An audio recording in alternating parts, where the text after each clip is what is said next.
everybody. Welcome to Life Stories Podcast, People Helping People. I'm Shara Goswick, your host.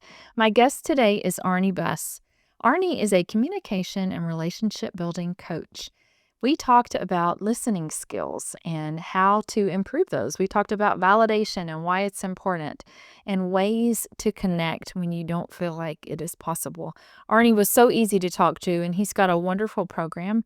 I encourage you to check out his website after you listen. Thank you for being Arnie, here. thank you so much for being a guest today. I'm so excited to talk to you again. I love what you are doing to teach people about effective communication. It's something that everybody needs to learn. I've been married over 30 years and I'm still learning how to do that. So I think what you're doing is pretty important. But I'm just curious, if is this something you always wanted to study and you always wanted to learn about and teach communication and relationships? And first, thanks for having me here, Shar. It was, we had a lovely conversation on the summit, and I'm looking forward to another one. Uh, Short answer, no. Yeah. I spent the first few decades of my life, I was not interested in this kind of stuff at all. Yeah. And what happened was, at about the 20-year mark of my marriage, things just really were just so far off the rails and just seemed so unfixable that basically I was kinda dragged into it almost, you know. Yeah. What had happened is we had been to whole we've been having a lot of trouble for a number of years, just a lot of fighting that just didn't get the same arguments. I mean, we literally had the same argument for a decade without any resolution. And we'd been to a number of couples therapists, and now they hadn't really helped. And now I don't know if that's a knock on them or I mean, we maybe weren't the best clients in the world. But finally, my wife just sort of gave up, and we got separated. She filed for divorce, and then what happened was she dragged me to this class in interpersonal communication 'cause she said 'cause we had children, and because of our children, she said, "We're always gonna have some kind of connection, and we need to learn how to talk to each other," and we obviously haven't learned how to do that. Yeah. And so, she dragged me to this class, and I learned something there that changed my life forever. What I learned was just how terrible I was at communication. I was just so awful at it. It doesn't come naturally to me. I mean, I'm Yeah. very much a left brain, my degrees are like in mathematics. I work in computers and I've done all that. So for me, it's all logic and facts and all that kind of stuff. And Yeah. I learned that that doesn't work very well in relationships. Right. Yeah, that is true. What an inspiration though that y'all were gonna give it up and then went to this class. So what happened after this class? Because you're still married, so Yeah, yeah. Well, what happened was, I when I realized how bad I was at I took another class and another class. There was this amazing woman local to where I am, which is on the Monterey Peninsula in California, Mhm. and, what she was teaching this way of communicating, which was very heart-centered. It's based in, um, empathetic communication. Yeah. And as I said, I wasn't very good at it because that hadn't re I was more to me, communication was about who's right and who's wrong, and that just doesn't work in relationships. So Yeah. I I wanted to really learn how to do this thing that she was doing, and what happened is after I reached a certain level of a capacity in mostly in being a more effective listener, the conversations with my wife just all of a sudden just started calming down, and we stopped fighting, and basically after about 6 months, she asked me to move back in, and it's been like Um, 20 let's see, next month, we will, celebrate our 45th wedding anniversary. that's And what's amazing. happened ever since, we've had our ups and downs. I mean, the conflict is inevitable in every relationship, but Right. thanks to these skills, we can navigate it, and for me, one of the most important things was just learning how to listen and validate, especially her feelings. Yeah. Is that what you teach couples now when you work with individuals? Are those principles, what you teach them? Because obviously they work.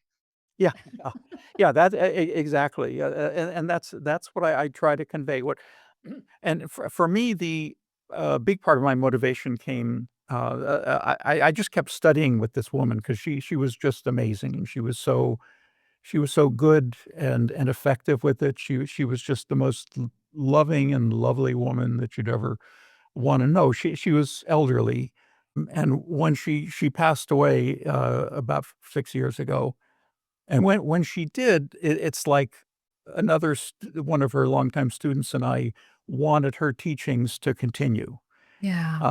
because she hadn't written any books or anything. She wasn't that well known because she Wow. didn't really market things that much, but what she taught was just so much more effective than just so many of the other communication approaches that are out there. Yeah. So we got together, and this was right when COVID hit. So we worked together for a couple years, and we finally came out with a book that was based on her teachings. Yeah. Can you give an example of just one thing that she taught you that just changed the way you look at how you communicate? Well, one of the things she kind of kept saying was this saying, "Never make anybody wrong," Wow. which was kind of and when I say that to people, most of the time they're thinking, and we would say to her, "Well, but what if they are wrong?" Right. That was my first thought. Yeah. And her response, which is true, she would say, "Don't make them wrong for being wrong." And what's transformational about that is that it moves, and this is how it changed things for me. It moved my thinking, my approach from, "Okay, who's right and who's wrong, and what's this all about?" to more of curiosity and like, "Well, okay, this other person, I think they're totally wrong about everything, but they think they're right. So Yeah. why do they think they're right? And what are they feeling about this? And what are their reasons behind this?" And a lot of times you find that there are plenty of good reasons, Yeah. even if what you think is, even if you disagree. And that was uh, the relationship, um, help there, because if you have 2 different people, at some point, they're gonna disagree on something, and just Oh, sure. that's it. So what happens is those disagreements turn into conflicts and fights. So the conflict is the fact that me and my wife will have 2 different points of view, but how do you resolve that? How do you deal with that? Yeah. Well, usually the go-to thing is you have an argument, you fight. Right. Um, and that just is harmful for the relationship, because in a Right. fight, somebody wins and somebody loses. And if I win and my partner loses, the relationship loses. Yeah.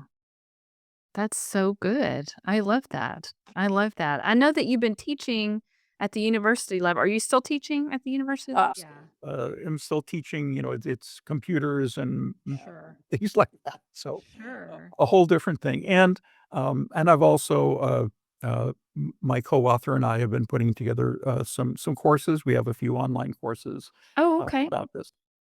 That's great. So, did you say you were teaching computers online, or I thought your degree's in No, psychology? that's actually it's my day job. That's your day job. It's Okay. like, I used to play in bands when I was younger, and our motto was, "Don't give up your day job." Gotcha. So I I'm looking gotcha. to give up my day job so I can be doing this full time, 'cause, I uh, understand. one big part of my mission is to carry the work of this woman that I learned these from, Yeah. but the larger one is to really help couples who, this the divorce rate for first marriages is like 40 some percent. Gosh. The rate for second marriages is 70%. And, Huh. it's I think it was Oscar Wilde who said that sort of second marriages are the triumph of hope over experience. But I really believe that, we are made for relationships. We want to be in relationships. Yeah. Relationships are, intimate relationships are part of what makes us who we are, and they are Right. so valuable, and yet they are so Mhm. painful. And I believe that these communication skills can make all the difference in whether a relationship is painful or it's loving. Absolutely. Well, I was going to ask if you were teaching these kinds of things at the college level, I was going to ask the difference in, what they're young to me, Yeah. college kids, how they view communication compared to like what you know now. But even working with individuals, forget the college age, as you have worked with individuals and couples, what is something that maybe surprises you that they think about communication, or maybe something you're even learning about what they have problems with? Yeah. Well, I think what one of the revelations to me was just how much, our childhood experiences, have such an impact on our relationships. Basically, it's like, without getting into a lot of details, a lot of the adaptations that we acquire when we're younger and experience, I don't like the word trauma, but, events Right. that are painful as children, which are inevitable because unless you're gonna raise a sort of a feral child, there Right. needs to be some kind of discipline, and nobody likes discipline. Right. And so those adaptations, are what tend to show up in the relationship. So when a couple is having a fight, it's really not their higher selves, their consciousness, their adultness, that's having the fight. It's these children that are having tantrums with each other. That's And so, absolutely correct. that was kind of one of the, that's one of the things that I've kind of learned and have to bring into the work because Yeah. until you can start, when you're in that mode, when Yeah. you're kind of, in this adaptive child mode, there are no skills. Basically, it's like the fight or flight type of thing, and Right. so you're just dealing with a nervous system that doesn't, that's lost contact with the kind of skills that you have. And I noticed that in myself, like when I get triggered, all of a sudden everything that I've learned over the past 20 years just goes out the window. And there's like a little child in me that's throwing a temper tantrum. Right. That's so funny. But you're absolutely right. I know my husband and I, we did everything out of order, and we were married very young. And he had the personality of being overpowering and wanting to be right, and I always wanted to keep my mouth shut. So we didn't fight a lot because I just let him always be right. But it was then I was just resentful all the time because I didn't agree. I just kept my mouth shut. So that doesn't work well either. Yeah, yeah. We had to learn a Oh, that's lot. a very common pattern, Yeah. and most of the time it kind of works that way with the male being kind of, the husband being kind of like that, and women tend to be socialized to kinda go along and Right. please everybody, make sure everything is kind of working, and what happens is resentment kind of, builds. Yeah. I was looking at some statistics, women filed not something like 70% of the divorces, and Wow. on average, they'd been thinking about it for at least 2 years, Oh my goodness. and husbands, on average, it comes as a complete surprise. Yeah. Uh, Yeah. when I a lot of the men that I talk with, it's like, just all of a sudden she left me or she had an affair or she kind of I don't know what happened. And then when you kind of delve into it, it's like, she's been telling you this for like years, dude. Yeah. And you haven't been listening. So Yeah. and this is sort of a rough thing. It doesn't always hold, but usually for men, what helps them the most is learning how to listen and validate.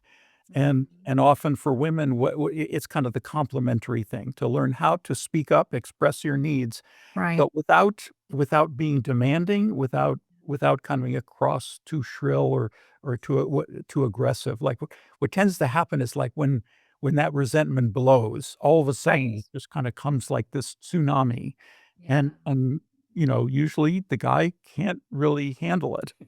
Yeah. So there are ways of expressing those needs in a way which is actually, more effective. In other Yeah. words, uh, it's usually more effective to get your way If you're doing it quietly, Right. you're yelling. Yes. Yeah, that was a really hard one for me, learning how to even speak up because I was just afraid to. And so it took years, lots of help and years, but we're still learning. We're better, way better than we were, but we're still learning, I think. So tell me about your book. Tell me the title and tell me about it. Okay, it's called Here Here, Hearhere, Yeah. and, the idea is that the foundational skill is effective listening, Mhm. and it's, we call it tracking. Many people, if you've been to, any therapy at all, that you learn something called active listening. Mhm. Um, the tracking is basically what active listening on steroids. But here's one of the differences, is that when you're in the mode of listening and validating, there's an interesting kind of pronoun thing. What we teach is in tracking, we only use the pronoun "you" when we're responding. We never use the Mm. pronoun "I" or "we" or "us" or things like that. And, that goes against what a lot of people kind of learn because you probably heard at some point is, "Don't use you messages." And Right. so and so the lesson is, well, we don't use the word "you." You messages are blaming and accusing, "You did this," or "You don't care." Right. That's a you message. However, a tracking you message is one that validates. The reason that's important is because, it puts all of the focus on the speaker. And in other words, the most effective way to hear, validate, and understand is to put all of the attention onto what the message the other person is expressing. And the thing is, the second part that's a little different is that active listening tends to focus on what the words are. Yeah. The thing is that the message is usually not in the words, it's behind the words. Um, Right. and so what tracking does is it kind of decodes what the message behind the words, tends to be. An extreme example is something like this. Let's say your partner comes home and they're slamming the door, they're stomping around, slamming the door. They go in the kitchen, they're banging pots and pans, and you can say, "Hey, are you okay? What's wrong?" You say, "I'm fine." Okay, so active listening would say, "Oh, I hear you say that you're fine." Well, okay, Right. is that the message? Well, yeah, that's an extreme example, of course, but Yeah. the point is that even in other situations, it's not so much the words, it's what's behind the words, and if you learn to kind of decode that, then, Yeah. then it can come out a little bit differently, and like, if somebody's, like, agitated like that, then you don't wanna kind of shine too bright a spotlight on it, but you wanna let them know that you've noticed, so you Right. might say, "So maybe something is up. Yeah. Maybe you had a hard day." Yes, it's obvious. You don't say that, but it's Yeah. t give me an example of a "you" statement because I'm still trying to figure out how to do that without because I think you just like what you were saying, you are being this way, you are so give me an example of a positive "you" statement. Well, one thing that kind of helps, they're kind of like training wheels, is to begin your response with, "So you." So, let's say your partner comes home, they say, "I can't believe what my boss, said, she called me out in front of the whole, my whole team. It was so embarrassing." So you found that really hard." Mm. Uh, well, yeah, you wanna do something about it. Maybe you wanna say something to him. "Well, I can't really say because he's hard to talk to." So then you have no choice but to just kind of put up with this. So it's not Well, yeah, it's not accusatory, it's recognizing the person and where they're coming from and using "yep" instead of I gotcha, that makes sense. So, when you're working with people, I mean, obviously listening is a very important thing. Listen better, listen more than you were talking. But what is another tip that you could give somebody that will improve their communication skills? well, there's the complementary one is, let's say you want your partner to do something a little different than what they have been doing. um, what a lot of people teach are so-called I messages. Yeah. And one of my critique of iMessages, and part of that is kind of a pronoun thing, because, what I found is, in a lot of, the teachings of iMessages use as many yous as Is. In fact, one kind of struck a format of that is they say, "Well, when you do this, I feel that, and I need you to do the other." Um, Similarly, when I'm expressing my needs, I don't wanna use the pronoun "you" at all. In fact, I only use the pronoun "I." Why? Right. Because it's something about myself. Right. Um, the other place where things kinda go off the rails is by telling the other person what to do. Now the thing is, and this kinda goes back to childhood, I think, my middle son's favorite word when he was kind of in, elementary school is, "You're not the boss of me." And nobody likes to be told what to do. Right. So when I say, you know, here's one example. Let's say, in my case, I will typically make breakfast. So let's say I come in the morning to make breakfast, and the sink is just full of dirty dishes from the night before that my wife was supposed to take care of. So, um, what I'll do is I will express that in a way that, remember, the prime directive is never make anybody wrong. And so instead of telling her, "I need you to clean the dishes," I express what my desired experience needs to be instead of telling the other person what to do or how to do them.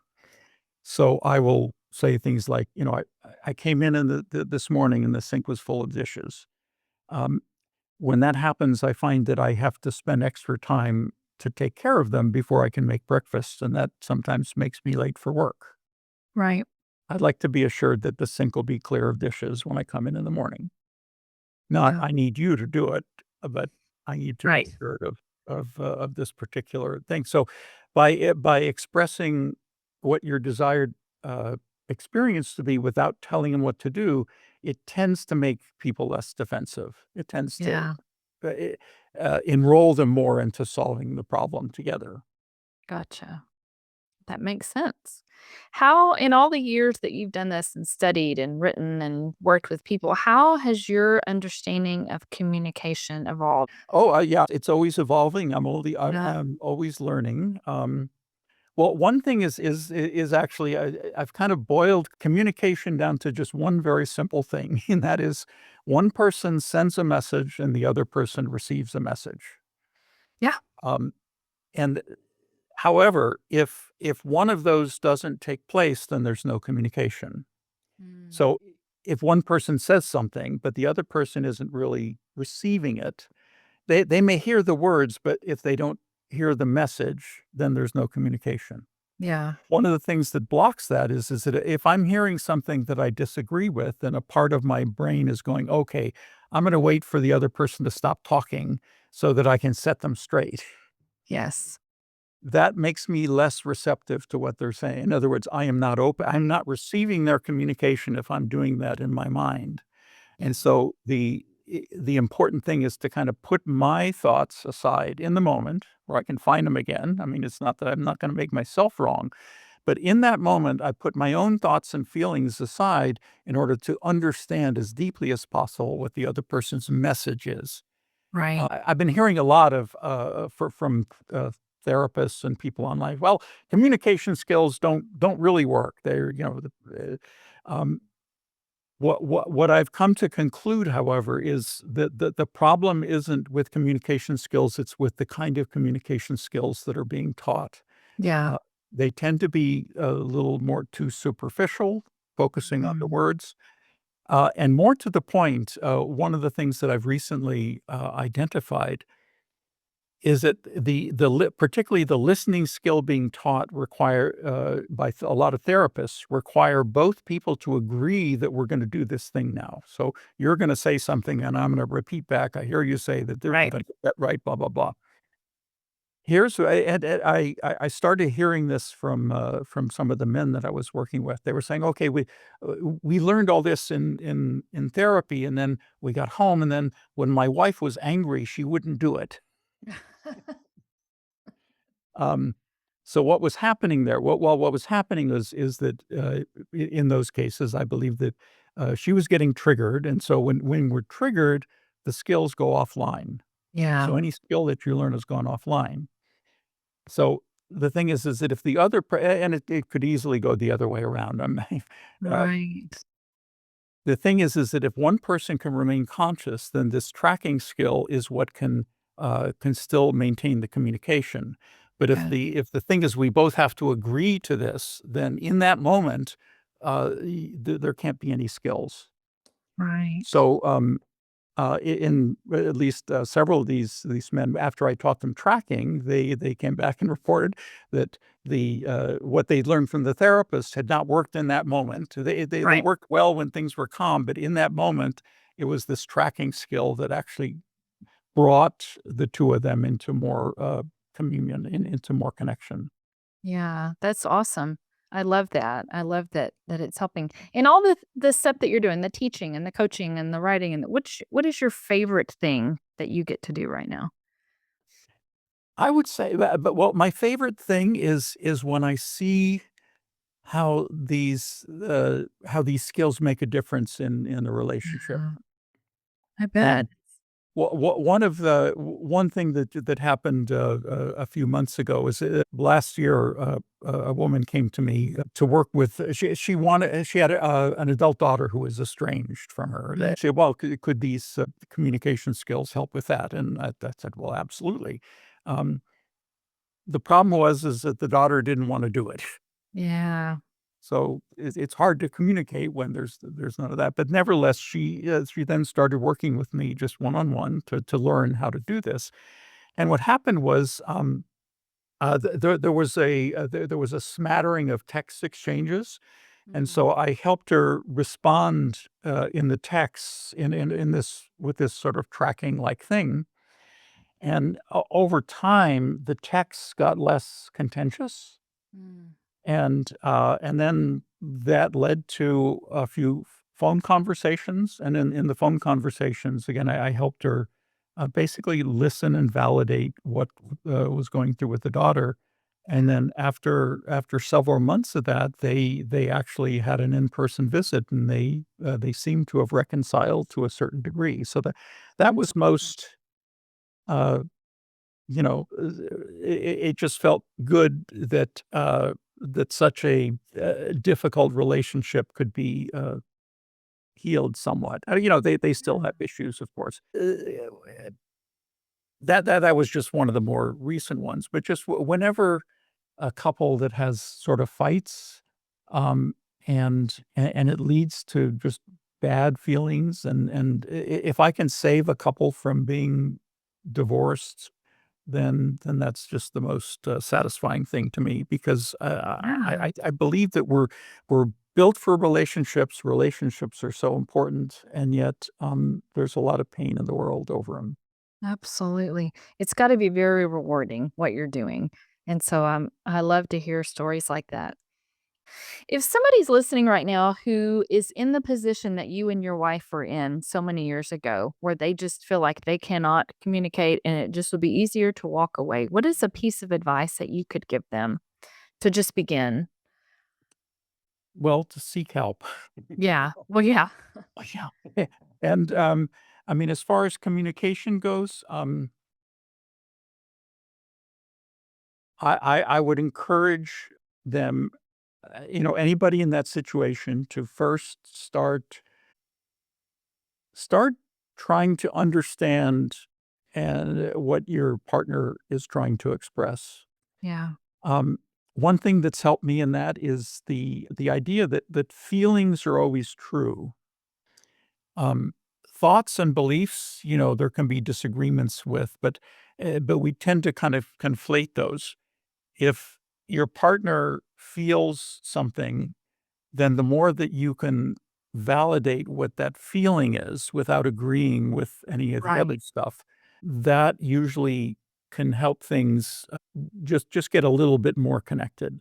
Yeah. We have very little control over that. Yeah. So if my nervous system, my feelings are kind of coming up, then that's real. That is right. That feeling is right.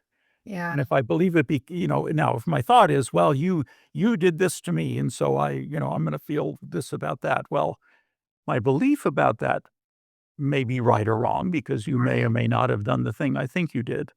My feeling about it is always true. And this gets back to if you can kind of put aside the who's right and who's wrong and focus on the feeling. Yeah. That's also the hard part. Yeah, yeah. 'Cause we wanna be right. Right. Yeah, that's, I've been, uh, studying with, a man named Terry Real, and he one of the things he says is, "In marriage, who's right and who's wrong?" He says, "Who cares?" Right. Well, somebody cares. Right, Well, the thing is that the being right, just that stance, and Right. that's a stance that I took for many decades, and it's not healthy for relationships to be Right. kind of in that stance. For me, at least, it kinda got back to a childhood thing because somehow if when I was young, like, if I was wrong about something, that was just very shameful, Yeah. and so for me, what was kinda coming up is that if I was wrong about something, then that just brought up all these painful shame feelings Right. that that really weren't part of my adult reality, but they were part of my childhood, Yeah. and so once I was able to kinda separate those, then I could put aside being right and learn to kind of, identify my wife's perspective, Right. and most of the time I learned that there was a lot to it, Yeah. even if she was wrong. Right. I love what you're doing. It's so like I said in the beginning, it's so important because this is something everybody has to deal with. We all have to learn to communicate, especially in marriage. I mean, that's the most important, I feel like. And if you can't communicate, it just causes all sorts of problems. And I say that from lived experience, Yeah. not as a thought. As I lived it. So I love what you're doing, Arnie, and I'm so glad I got to talk to you again. Would it be possible to offer a gift to your, you Of course, please do. yeah, I have it's a PDF called, "Stop Arguing, Start Connecting." Awesome. I love it. Well, thank you, Arnie. I hope you enjoy the rest of your day, and I will be in touch soon. Thank you so much. It's All been a right. real pleasure. Absolutely. All right. Bye bye. Bye.